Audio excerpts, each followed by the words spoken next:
Hello दोस्तों, आपका स्वागत है मेरे YouTube चैनल पर। भगवान के सामने रोने से क्या होता है। आज मैं आपको भगवान के सामने रोने से क्या होता है इसके बारे में हमारे शास्त्रों में क्या लिखा है विस्तार से जानकारी देने का प्रयास करूंगी।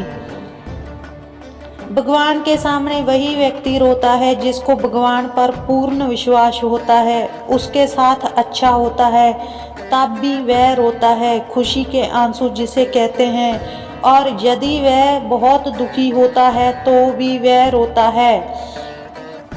वह हर स्थिति में भगवान को याद करता है। वह व्यक्ति जानता है कि भगवान देर कर सकते हैं, पर एक दिन जरूर उसकी इच्छा को पूरी करेंगे। जो व्यक्ति भगवान के सामने रोता है उसका भाग्य बदल जाता है। उस व्यक्ति पर भगवान की कृपा होने लगती है। उस व्यक्ति के साथ चाहे कुछ भी अच्छा ना भी हो तो भी उसका भगवान पर पूर्ण भरोसा होता है कि भगवान ही उसकी सहायता करेंगे। वह हर दुख में भगवान को याद करता है और सुख में भी भगवान को नहीं भूलता।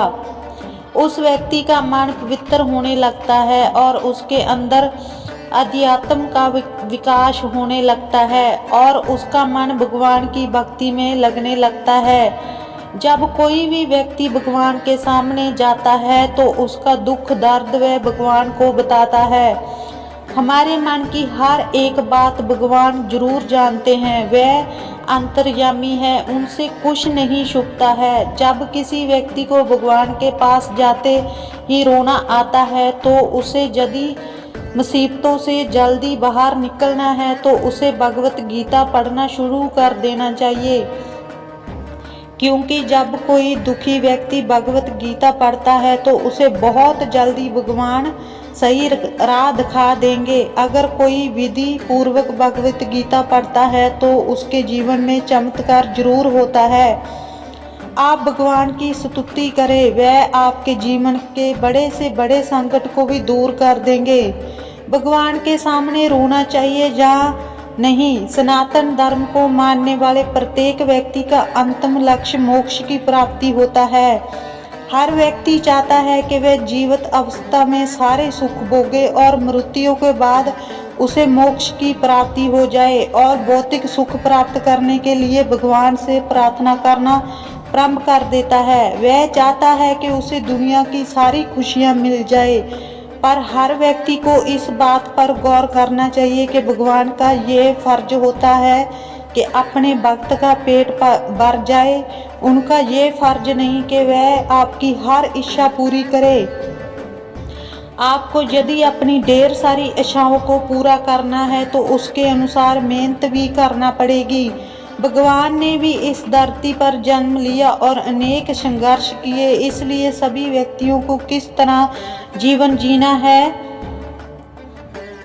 लोगों को ये बता दिया कि जीवन को कैसे जीना चाहिए। इस धरती को मृत्यु लोक कहा जाता है। मृत्यु लोक पृथ्वी को इसलिए कहा जाता है कि व्यक्ति जहाँ पर अलग अलग योनियों में जन्म लेता है और मरता रहता है, और 84 लाख योनि होती है जिसमें मनुष्य का जन्म बहुत मुश्किलों के बाद, बहुत सी योनियों में भटकने के बाद मिलना, खाना पीना, बच्चे पैदा करना तो जानवर भी करते हैं, पर मनुष्य का जन्म बहुत महत्वपूर्ण उपदेशों के लिए होता है। इस धरती पर हम मौज मस्ती करने के लिए नहीं पैदा हुए हैं। इस धरती पर व्यक्ति अपने अच्छे बुरे कर्मों का फल भोगने के लिए जन्म लेता है, और जो व्यक्ति अच्छे कर्म करता है और नेकी और भलाई काम करता है और भगवान की भक्ति सच्चे मन से करता है तो उसे भगवान की प्राप्ति होती है। जो व्यक्ति दूसरों को कोई हानि नहीं पहुंचाता, अपनी मेहनत से कमाए धन से अपना और अपने परिवार को पालता है और इंसान से लेकर किसी भी जीव को हानि नहीं पहुंचाता, उस व्यक्ति को भगवान की प्राप्ति होती है। इसका मतलब ये नहीं कि आप पर कोई हमला कर रहा है और आप चुपचाप सहन कर ले। भगवान ने साथ ही साथ ये भी उपदेश दिया है कि आप पर यदि कोई अत्याचार कर रहा है तो उसके खिलाफ आपको आवाज़ उठानी चाहिए, अन्याय नहीं सहन करना चाहिए। भगवान कृष्ण ने अर्जुन को युद्ध करने के लिए उपदेश दिया था कि कायर व्यक्ति की तरह जीवन नहीं जीना चाहिए। यदि अपने साथ कुछ गलत हो रहा है तो उसको सहन करना कायरता होगी। जो ईमानदारी पूर्ण जीवन जीता है, इस तरह के व्यक्ति पर भगवान की विशेष कृपा होने लगती है। बिना मांगे ही उसके सारे दुख कम होने लगते हैं, उसकी धीरे धीरे सारी परेशानियां कम होने लगती है। वह अपने मन से सदैव अपने इष्ट देव का ध्यान करने लगता है और उसे लगता है कि भगवान मेरे साथ है। उसके साथ बुरा होता है तो भी वह भगवान की इच्छा समझता है और अच्छा होता है तो भी वह भगवान की कृपा समझता है। ऐसे व्यक्ति को संसार के सभी लोगों का मन पढ़ने की शक्ति प्राप्त हो जाती है।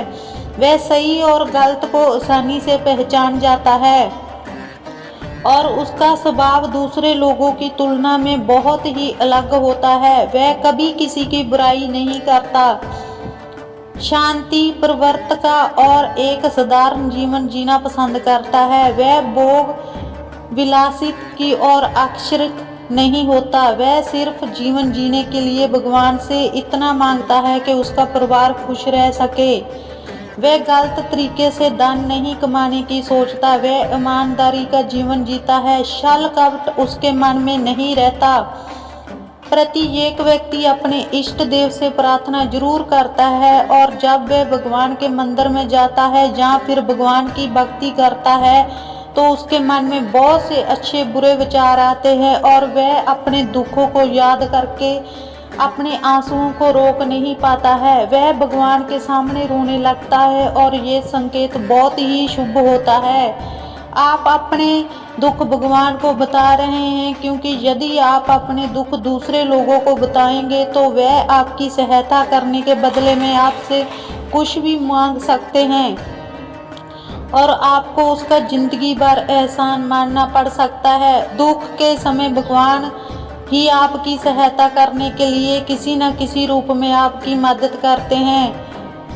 इसलिए भगवान को हमें हमारे दुख बताना चाहिए और भगवान के सामने रो भी सकते हैं। वह आपके दुख को समझेंगे और दूसरे लोगों की तरह आपका मजाक नहीं उड़ाएंगे।